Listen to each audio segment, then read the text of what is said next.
In their infancy, raw, cannabinoids begin to develop in the buds of the cannabis plant and form CBGA, cannabigerolic acid, the mother of all cannabinoids. As the buds begin to mature, the A, or the acid molecule of the atom, may fall off and CBGA can become CBG.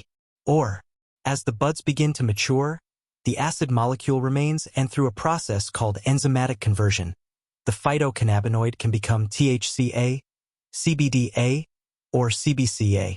This conversion happens in the trichomes of the cannabis flower, making them milky in color. These cannabinoids in their raw state are non-psychoactive. Today we are going to follow the life cycle of THCA as it converts to its final life state of CBN. In the natural life cycle of cannabinoids, exposure to factors like light, heat, and air over an extended period of time naturally ages cannabinoids. This process can be accelerated, unintentionally when improperly stored following harvest, or intentionally when the goal is to convert THC to CBN. The act of decarboxylation releases the carbon dioxide molecule, making it small enough to interact with the CB1 and CB2 receptors in the body. This process converts THCA to THC. This process can occur while the plant is alive and flowering, or during the cure and drying of the flower after harvest. Most commonly, though, it is accomplished through the application of heat via a lighter or torch or oven. Decarboxylation only happens once in the life cycle of the cannabinoid. For THC to become CBN, the cannabis flower goes through a process called degradation. Cannabinoid degradation refers to the natural breakdown of cannabinoids, aka aging. First discovered in 1896, cannabinol, CBN, was the first cannabinoid isolated from cannabis by Barlowwood, Newton Spivey, and Easterfield.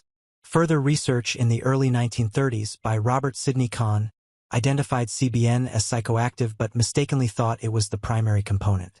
It wasn't until later that it was revealed that CBN is the degradation product of THC, and research veered away from CBN to THC.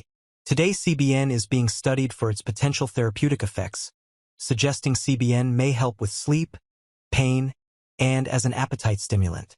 It also exhibits antioxidant and anti-inflammatory properties, and may have antimicrobial activity. Some studies have shown that CBN can increase sleep time, similar to the effects of some prescription sleep aids, by reducing nighttime awakenings and overall sleep disturbances. CBN may increase both non-rapid eye movement and rapid eye movement sleep, which are crucial for restful sleep. One study found that while CBN alone may help with sleep, combining it with CBD did not improve sleep outcomes.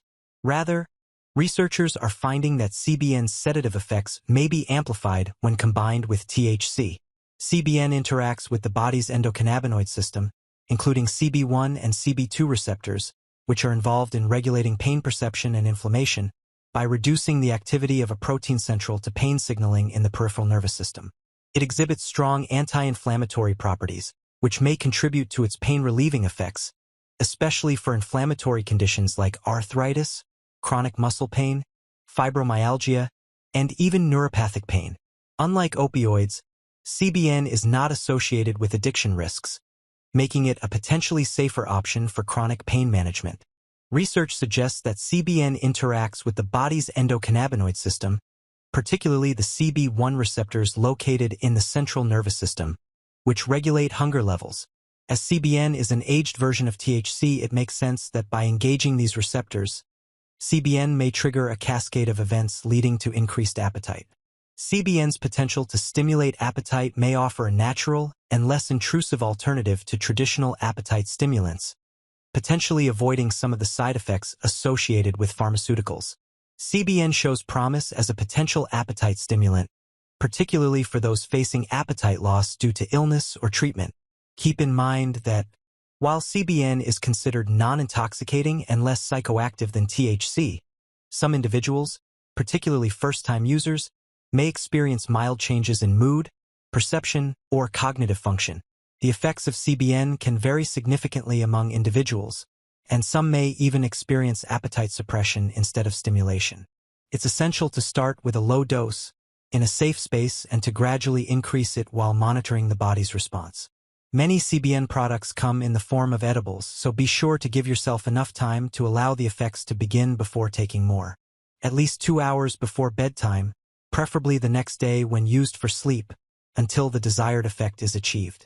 And please be aware that CBN may result in a positive drug test due to its similarity to THC, and drug testing technology may have a hard time distinguishing between the two. As with all things cannabis, years of prohibition has resulted in cannabis research still being in its early stages. Therefore, while progress is being made, it is important to always consult your doctor before using cannabis to treat any medical conditions, as it may interact with other drugs, particularly those affecting the central nervous system or metabolized by the liver. CBC may enhance the effects of blood thinners and sedatives, and it could potentially alter the effectiveness of antidepressants and immune modulators. Thank you for joining us. If you're still with us and willing to go deeper into the weeds of cannabinoids, as we continue to explore the most common cannabinoids found in today's cannabis market, hit that like and subscribe button and leave us a comment. Until next time, peace.